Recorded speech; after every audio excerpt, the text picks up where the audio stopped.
امتوں کو جب انہوں نے ظلم کیا ہلاک کر چکی ہیں، اور ان کے پاس پیغمبر کھلی نشانیاں لے کر آئے، مگر وہ ایسے نہ تھے کہ ایمان لاتے۔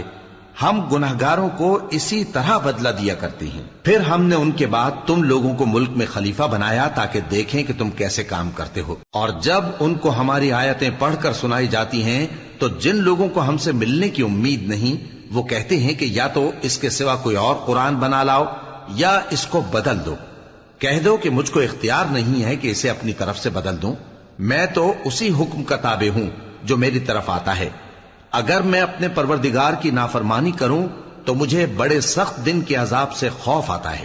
یہ بھی کہہ دو کہ اگر اللہ چاہتا تو نہ میں ہی یہ کتاب تم کو پڑھ کر سناتا اور نہ وہی تمہیں اس سے واقف کرتا، پس میں اس سے پہلے تم میں ایک عمر رہا ہوں اور کبھی ایک جملہ بھی اس طرح کا نہیں کہا، بھلا تم سمجھتے نہیں؟ تو اس سے بڑھ کر ظالم کون ہوگا جو اللہ پر جھوٹ باندھے یا اس کی آیتوں کو جھٹلائے؟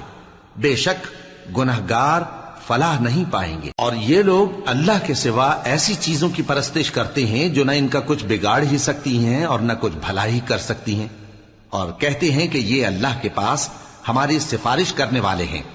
کہہ دو کیا تم اللہ کو ایسی چیز بتاتے ہو جس کا وجود اسے نہ آسمانوں میں معلوم ہوتا ہے اور نہ زمین میں؟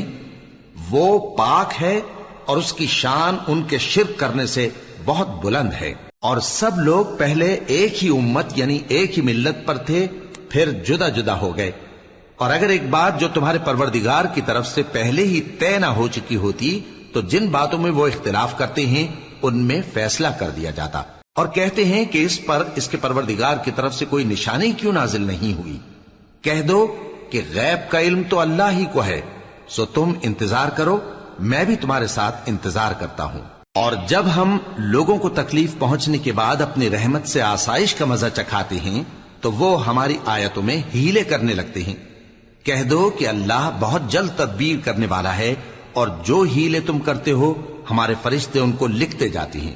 وہی تو ہے جو تم کو جنگل اور دریا میں چلنے پھرنے اور سیر کرنے کی توفیق دیتا ہے، یہاں تک کہ جب تم کشتیوں میں سوار ہوتے ہو اور کشتیاں خوشگوار ہوا کی مدد سے سواروں کو لے کر چلنے لگتی ہیں اور وہ اس پر خوش ہوتی ہیں، تو ناگہاں زناٹی کی ہوا چل پڑتی ہے اور لہریں ہر طرف سے ان پر جوش مارتی ہوئی آنے لگتی ہیں، اور وہ خیال کرتے ہیں کہ اب تو لہروں میں گھر گئے۔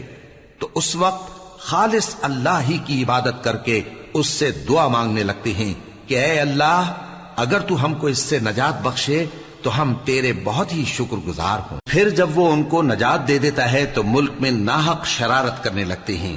لوگو، تمہاری شرارت کا وبال تمہاری ہی جانوں پر ہوگا، تم دنیا کی زندگی کے فائدے اٹھا لو، پھر تم کو ہمارے ہی پاس لوٹ کر آنا ہے، اس وقت ہم تم کو بتائیں گے جو کچھ تم کیا کر